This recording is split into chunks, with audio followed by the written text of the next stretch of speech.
Class 9 आज 6.2 exercise पढ़ाने। इसमें आपको दो पैरेलल लाइंस की प्रॉपर्टीज देना है ट्रांसवर्सल लाइन से। ट्रांसवर्सल लाइन किसे कहते हैं? तो ये लाइन विच इंटरसेक्ट टू और more given lines at a distinct points.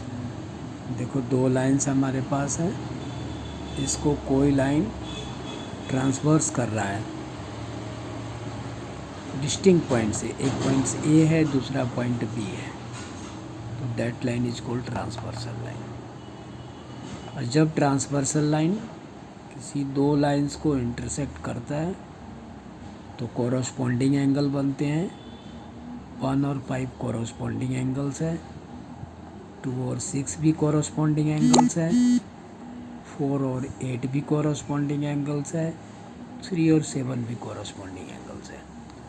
Alternate interior angle 3 और 5 जो है वो अल्टरनेट इंटीरियर हैं, 4 और 6 अल्टरनेट इंटीरियर एंगल्स हैं, 2 और 8 एक्सटीरियर एंगल्स हैं, और 1 और 7 एक्सटीरियर अल्टरनेट एक्सटीरियर एंगल्स हैं। Interior angle on the same sides of a transversal is 4 and 5। Interior में 4 एंगल्स हैं, 3, 4, 5, 6। 4 और 5 सेम साइड्स ऑफ ट्रांसवर्सल हैं, 3 और 6 भी सेम साइड्स ऑफ ट्रांसवर्सल है, बट 3 and 5 अल्टरनेट है, 4 और 6 भी अल्टरनेट है। तो बोल रहा है कि ईच पेयर ऑफ, अगर टू लाइंस पैरेलल्स हो और उसको कोई ट्रांसवर्सल इंटरसेक्ट करता हो, तो ट्रांसवर्सल इंटरसेक्ट करने के कंडीशंस में कॉरस्पॉन्डिंग एंगल्स जो होता है वो इक्वल होना चाहिए।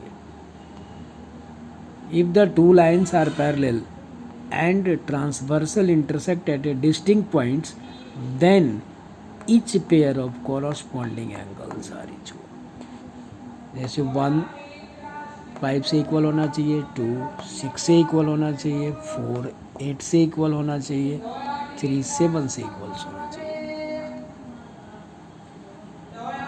Each pair of alternate interior angles are equal. 3 is equal to 5 होना चाहिए, 4 इज इक्वल टू 6 होना चाहिए। एंड थर्ड कंडीशन है कि each pair of interior angle on the same sides of transversal be supplementary. That means angle 4 plus angle 5 is equal to 180 होना चाहिए, या angle 3 plus angle 6 is equal to 180 होना चाहिए। ये कंडीशंस हैं। अगर टू लाइंस पैरेलल हो तो एक कंडीशंस है आपका कि अल्टरनेट इंटीरियर एंगल्स इक्वल होना चाहिए, यानी 3 is equal to 5, 4 is equal to 6। Corresponding angles equal होना चाहिए, यानी 1 is equal to 5, 2 is equal to 6, 4 is equal to 8 और 3 इज इक्वल टू 7। डायग्राम को ध्यान से देखना। और थर्ड कंडीशन है कि same sides of the transversal, interior angle on the same sides of transversal are equal, यानी 4 प्लस 5 आर इक्वल नहीं, आर सप्लीमेंट्री। तो 4 plus 5 is equal to 180 and 3 plus 6 is equal to 180। तो lines parallel होगा। Question number first है हमारे पास, diagrams given है। इसमें एक एंगल 50 गिवन है, दूसरा x है, तीसरा 130 गिवन है और y गिवन है। तो थोड़ा ध्यान से देखिए, 50 प्लस x जो होता है 180 होगा, क्योंकि ये लीनियर पेयर एंगल है। लीनियर पेयर एंगल्स का मतलब मीनिंग्स होता है कि कोई रे किसी लाइन पे एक्सटेंड कर रहा हो, तो रे AP है वो एक्सटेंड्स कर रहा है लाइन ट्रांसवर्सल लाइन पे।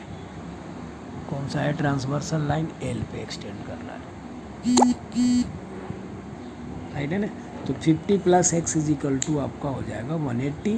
तो x इज इक्वल टू, तो 180 माइनस 50 दैट इज ए 130। और फिर नेक्स्ट आप देखिए तो 130 और y, तो 130 और y जो है वो वर्टिकली अपोजिट एंगल्स है, यानी y का वैल्यू 130 और इधर से x की वैल्यू भी 130। तो from first and second equation से x और y दोनों 130 है। अब आप चेक कीजिए x और y क्या है, तो x और y are pair of alternate interior angles. X and y जो है वो pair of alternate interior angles है, और we know that if a pair of alternate interior angles are equal then the lines are parallel. अगर pair of alternate interior angles equals होते हैं तो lines parallel होगा, that means A B is parallel to C D हो जाएगा, यानी दोनों lines एक दूसरे को पैरेलल हो गए। X and y two angles है जो both are alternate interior angles है, x and y are alternate interior angles.